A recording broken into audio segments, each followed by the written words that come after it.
Welcome to the Like Iron Research Review, a subsection of the Like Iron podcast where we pick an academic article and discuss it. If you enjoy nerding out about strength, fitness, and performance, this is the podcast for you. Remember, research is ever-changing, and our views and opinions will change as well. None of the information in this show should be seen as medical advice, and you should always talk to your medical provider before starting a fitness regimen. Let's get into the cast, Like Iron.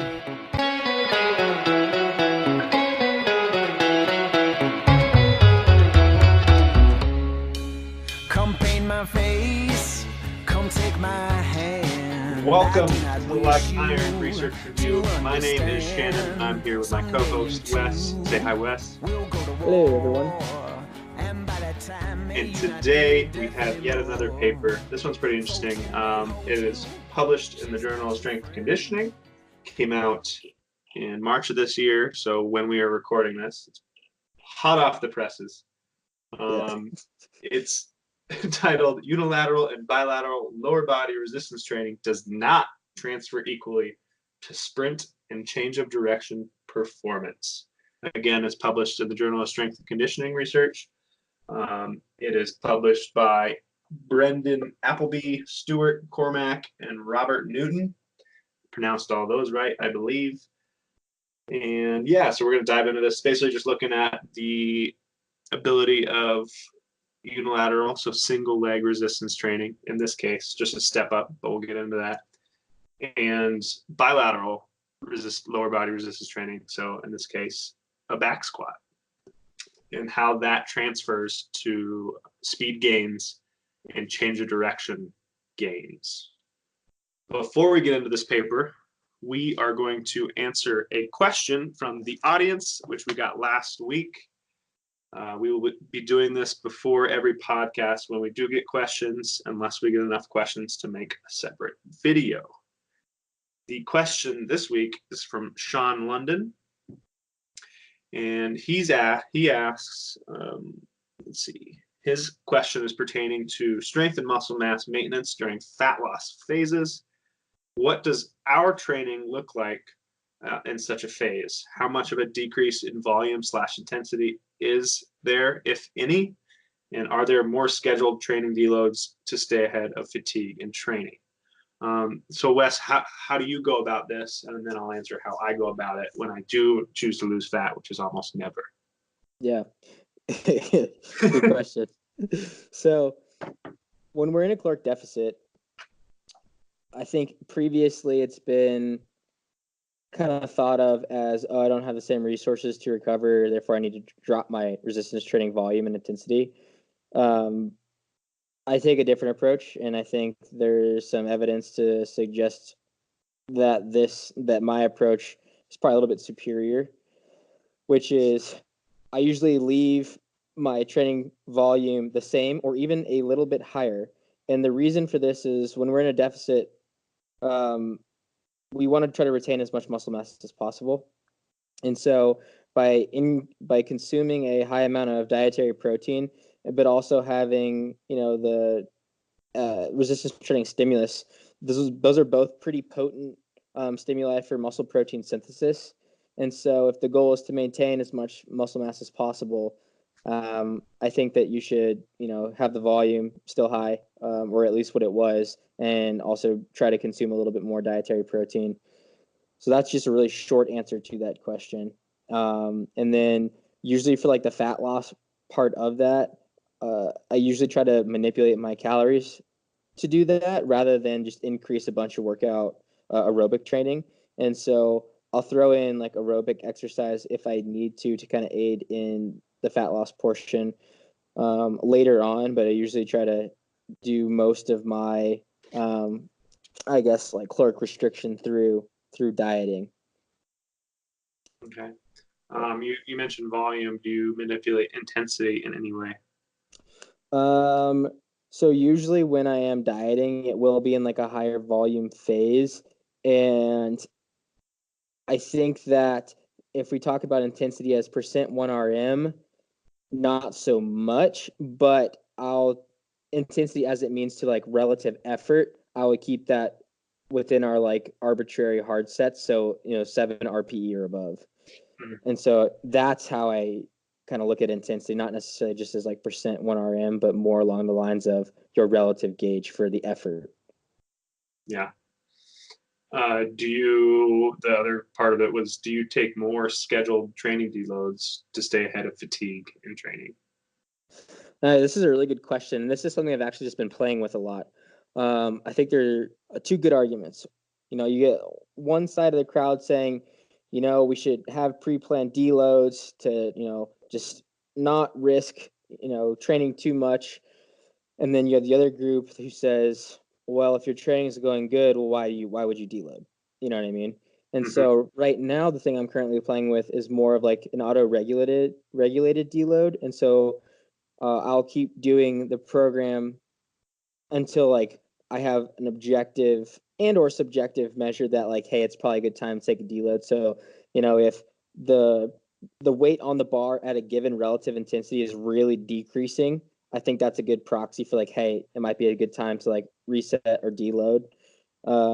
If I'm psychologically, I'm just not motivated to train, if I'm not sleeping well, like a lot of these other proxies, that you kind of correlate with probably a little bit of too much training fatigue, then I'll probably take an auto-regulated deload. And it's usually you know, usually a block will last like 4 to 8 weeks. And so there's usually like in my mind, there's going to be a deload in the future, but what specific week that will be, I don't really know. I've also done it a different way where I've had pre-planned deloads and I'm purposefully increasing the volume into that deload. So like week 1, it'll be like an intro week to a block, and I'm just trying to get used to the exercises that I'm going to use and try to decrease some of the delayed onset muscle soreness that may occur. And then like week 1 after that intro week will be, low stress week where maybe the volume's a little bit lower, the relative intensity is a little bit lower, and then it progressively gets harder and harder each week from there until it gets to the point where like I know I'm probably not going to be able to do much more, and then I'll deload the week after that. And so I think there's utility to both of those approaches, honestly. Um, and so I think it's just going to depend on how you structure your training and how fatigued are you going into that deload. Like a lot of people deload that I've previously programmed for without really a good reason. Like they're not really pushing their training into a deload. You know what I mean? And or they're really not auto-regulating their training. They're just saying arbitrarily saying every 4 weeks we're going to deload. Just so I think that if you do have a pre-planned deload, your block should be kind of pre-planned to require you to need to take a deload, if that makes sense. Yep. And so like if your training is hard enough and that's what you're trying to do is actually push the limits, then a pre-planned deload could be useful. Yeah. Whereas an auto-regulated deload could be useful if you're doing kind of like this, maybe not pushing the volume each week approach, but you have like a moderate to high volume throughout the whole block. You're seeing how long you can do that. You're tracking your performance, and then as performance starts to decay, maybe throw in a deload, auto-regulated. And so I think it goes back to it just depends on the style of training, the way you like to program for yourself. That's my answer to that question. I don't necessarily know if there is a right answer, but I think there are good reasons either way. You mostly hit it. The only thing I would add is, or I would ask is, do you think you would take more scheduled, like if scheduled deloads were your thing, or even if they're not, do you think you take more during a fat loss phase? No, I think this is the same throughout. Yeah. I don't think there's anything like. I think it's easy to be like, oh shit, I'm in a fat loss phase, therefore training's gonna go down the gutter. I've had a lot of, I mean, again, this is just anecdotal, but I've had a lot of fat loss phases where my training is just as good, if not better, sometimes. And I've had some bulking phases that are sometimes worse, maybe because I took it too fast, too soon, or I just feel uncomfortable and fat, and self-image is going down the gutter. There's like a lot of things that influence that, but I think that that's the nice thing about auto regulation, which I'm starting to like more and more and more, is it auto regulates to where you are in your life at a given time, and so you adjust along the way. You know what I mean? Like you're a moving target, and you try to follow yourself as a moving target, which is why I like relative measures, if you can be honest with yourself, they can be really useful. And so I don't really change that. The only thing that may happen is, like, as you're auto-regulating your training, maybe you see that, rather than lasting 8 weeks in a block, maybe you can only go like 7 weeks before you feel like you need to deload. That may or may not happen, but that's why I think that auto-regulation with your deloads can be really useful. And or again, if you take an opposite approach where you are just purposefully increasing volume week to week into a deload, like, I think both of those philosophies of training stay the same, whether you're bulking or cutting. I don't have too much more to add because we approached this the same, and I don't need to reiterate you for 10 minutes because I agree completely. My fat loss phases tend to be more in the quote unquote off season. So same as West, they tend to be higher volume. They tend to look like hypertrophy programs, even though they're kind of not. But one thing I think that's super common, and I used to think this way too, that you tend to think that automatically just because you're in a fat loss phase, it's almost like you feel fragile. Yeah. And that, like, okay, fatigue can be so high. In reality, I don't think it makes that much of a difference unless you make it that way in your head. Yeah. There's this huge psychological component. I don't think you need to take these drastic changes in your programming. I would pay attention to it and see how you are recovering. And like Wes said, if you need more deloads or whatever, or however you do that, then yeah, pay attention to that. But I don't think you need to drastically change your training just because you're in a slight calorie deficit. Yeah. I believe that answers that question. Sean, thank you for the question. And if you have any other questions about that or anything else, let us know and we'll get to it. All right. That was a good question answer session. Now let's actually get to this paper. Again, this paper is unilateral and bilateral lower body resistance training does not transfer equally to sprint and change of direction performance. Wes, what did you think about this paper? I thought it was really interesting, actually.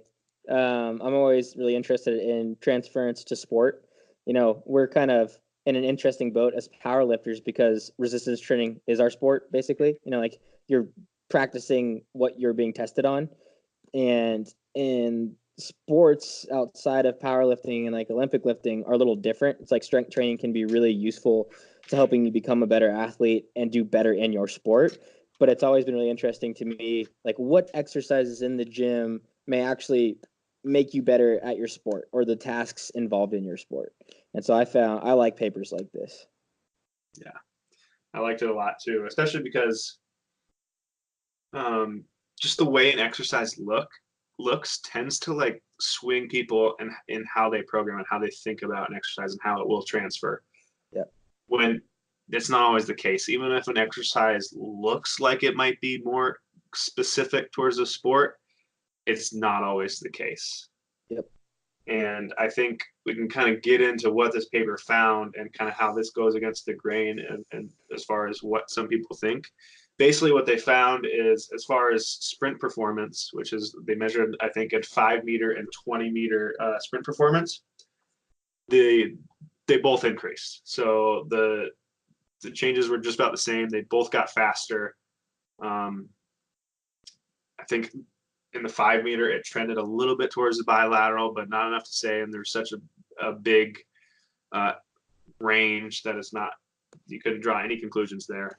But with the change of direction, there was a significant difference in the bilateral training actually led to greater transfer and change of direction. So again, change of direction is just how fast. I think in this drill, it was like just some cone drill where they started. Actually, I don't really know how to describe this course, but it's just like, think of a agility cone drill, and you can think of something. That's basically how they measured it. Yeah, and so the bilateral was actually better for this, and they kind of conjectured a little bit and maybe made some theories on why that is. And I think Wes really wanted to talk about that, so I'll let him tackle that. Yeah. But one thing I wanted to mentioned with the sprint performance was the wide confidence interval was kind of, again, made it so hard to draw conclusions, but it also gave a lot of merit towards kind of individual response, which we talked about a lot in as far as powerlifting and everything else we talk about. That wide confidence interval, or basically like the wide range of results you got, was very much a product of individual adaptation and like how an individual responds to training. So it just goes to show that even if there was a response trending one way, you need to measure the individual's response to training, right? You can't always just take an average and expect that to work for everybody. Yeah, I think that's good. I think one thing that I want to talk about a little bit before I get into the results was I liked how they designed the methods for this test. Yeah. They had a period of time where they were introducing their rugby players in this study, where they were introducing the rugby players to either like the squat or the step up to kind of like wash out any like learning or training effects of novelty, which I thought was like great. Like a lot of times when you throw in a new movement, you rapidly get better at that movement because it's fairly novel compared to like if you've been doing a movement for your whole life, it's harder to get better at it. And so I thought that was cool. They had like, I believe it was 6 weeks of like this training period of getting used to the movements being used. So I really like that. And then something else that was, really, I guess, interesting with this one is a lot of the studies that we've previously looked at have used like a 95% confidence interval, but these guys decided to use a much bigger confidence interval. They used a 90% confidence interval, which is interesting. And they also mostly reported their findings in terms of effect sizes, like the magnitude of the differences between the groups rather than like the p-values. So I thought that was interesting. But so getting into the results, both groups, got stronger at the movements that they were doing. So both, like if they were squatting, they got better at squats. If they're doing step ups, they got better at step ups. And there's even a little bit of carryover between the people who squatted got better at step ups and the people who stepped up got better at squatting. And so that was kind of interesting. And then in terms of like acceleration or speed, both groups did about the same. So far in both bilateral and unilateral groups, they both got stronger and they both got better at accelerating. And they both got better from baseline, and there really wasn't a huge difference between the groups. Nothing that we can say with confidence. And the thing that was interesting was that the bilateral group favored the change of direction ability a little bit more than the unilateral group. And so the authors kind of speculated as to why this may be. And I thought it was actually pretty good speculation. I find it pretty interesting. But when we think about the differences in the squat and the step up, one thing that comes to mind is there's not a huge eccentric component to step ups. It's pretty concentric, where your foot's on the box, you step up, and then it's kind of like just a controlled drop back down to the ground. Like you're really not controlling it on the way down. It's basically just a drop. While in the squat, you start with an eccentric component before doing a concentric component. And most of the time, the eccentric on squats are fairly controlled. Like it's not the slowest thing in the world, but it's still pretty controlled. So I think you could make a good argument for saying that there's a bigger eccentric component in the squat than there is in the step up. And so the authors went on to speculate, change in direction may require a decent amount of eccentric strength. And if the squats are training the eccentric component more so than the step ups, then the squats are favoring, or probably being experienced to more increases in eccentric strength. And so that may have been why there were similarities in the strength and the acceleration, but differences in change of direction because the change of direction requires eccentric strength, which the squat trains more so than the step up. And so I thought that was really interesting. And I think this goes back to what Shannon originally started out with. When you look at a step up and you look at, sprints or change in direction, the step up mimics the run or change in direction a little bit more because it's unilateral, right? A lot of people would make that argument like, oh, which one's more specific to running? Probably the one that's a step up because you're using one leg. You know what I mean? Like I've heard that argument before a lot. I think this is really interesting though, because just because a movement in training looks more like the movement that you're being tested on doesn't necessarily mean it's more specific, you know, or maybe not transfer as well to training. So I think the goal really isn't specificity for the sake of specificity, it's transference, right? So like if you're going to do a movement, the real reason you want it to be specific is because specific exercises usually transfer better than non-specific exercises. But if it's specific in the sense that it only looks more specific but doesn't transfer as well, then specificity really doesn't matter. The goal is transference, right? So the goal should be like, does this movement make you better at your sport? That's the goal, not does this movement look like my sport. And so I think that's like fundamentally something you need to consider when you're programming exercises for your sport, is what movements are going to transfer from training into testing or into practice or into gameplay more than another.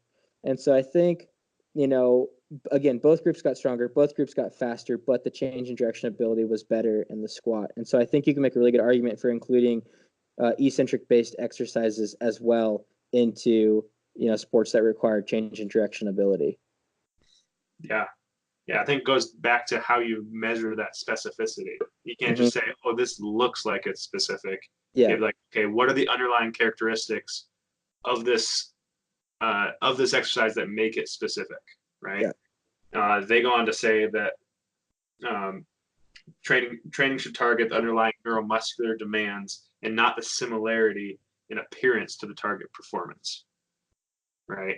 Yep. So you can't just look at an exercise and be like, oh, that looks functional, that looks specific, and automatically assume that it's going to transfer better than something else, right? We're trying to improve the underlying characteristics that transfer to the sport. And in this case, that's speculated to be eccentric strength and concentric strength. Eccentric is more important in the change of direction, while concentric, which you get from both the step up and the squat, transfer better to acceleration. Yep. One thing I really liked about this study was it was like you said, the 6-week familiarization phase. So basically, like getting used to it. This was an 18-week program. That's pretty good for exercise science.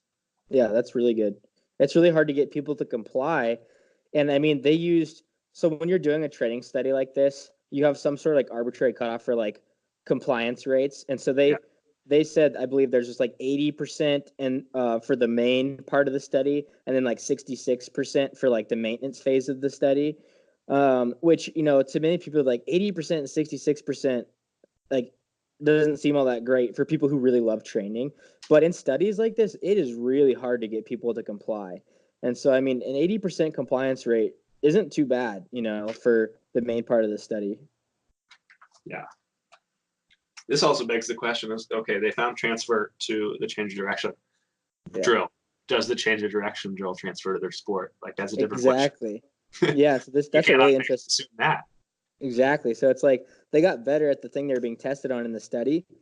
And they had some sort of logical reasoning for why they did the change in direction drill they did, you know, and we'll link the paper so you guys can read more about that. And so they tried to explain why they set it up the way they did. But yeah, that's a good question too, is like, does just drill in the lab actually transfer to gameplay? You know, maybe not. And this is why, you know, research is really useful, but there are limitations, especially to like external or ecological validity. It's like, okay, maybe they designed it really well in the lab and like internally it's really valid, like this is sweet, but how well can we generalize that back to like real life? You know what I mean? And so this is why I think when we talk about, and something that Shannon and I preach is just like evidence-based practice, where it's like, okay, you need to take the combination of science, you know, personal experience and, you know, client, subject, whatever preferences into account when you're designing a program to really get the best bang for your buck, because science answers specific questions. And there's only so much we can do with that, but it's still really, really useful because we can control a lot of variables. We can try to control for confounding things, and we get a better understanding of what's happening. But there's not going to be a scientific study on every single question. You know what I mean? It just doesn't happen. You can't get the funding. You can't get the participants to do it. And things are going to change. So it's like having your concepts rooted in science, but then using your experience and preferences, I think is the best way to go about, you know, being a practitioner and working with people, because there are going to be individual responses. And so there needs to be a level of, observation in the field. Mm-hmm. Well said. I think that about covers this. Yeah, I don't have anything else to add. Yeah. I guess what we could do is I'll just wrap up big takeaways. So squats, potentially movements that have an eccentric component, will probably transfer better to change of direction than things that only have a concentric component, because there's probably an eccentric component involved in changing direction. And so you've seen like a lot of people throw in Nordic curls recently, because there's a big eccentric component there. We've seen it now with the squats in this study. But I think big takeaways are, is if you're a coach, you should look at the training program you're doing and see how well some of those movements are transferring into the athlete's performance when it actually matters. If they're a basketball player or a football player or a rugby player, that's what they need to get better at. The gym is really good at helping become stronger and maybe having some attributes that transfer over to their sport. But the real thing that we want them to get better at is their sport itself. And so monitor the athlete, look and see what happens when you incorporate some sort of, training into that. And if it's working well, good. If it's not, potentially let go of some of your biases and try other things and see if other things transfer better for that individual into their sport.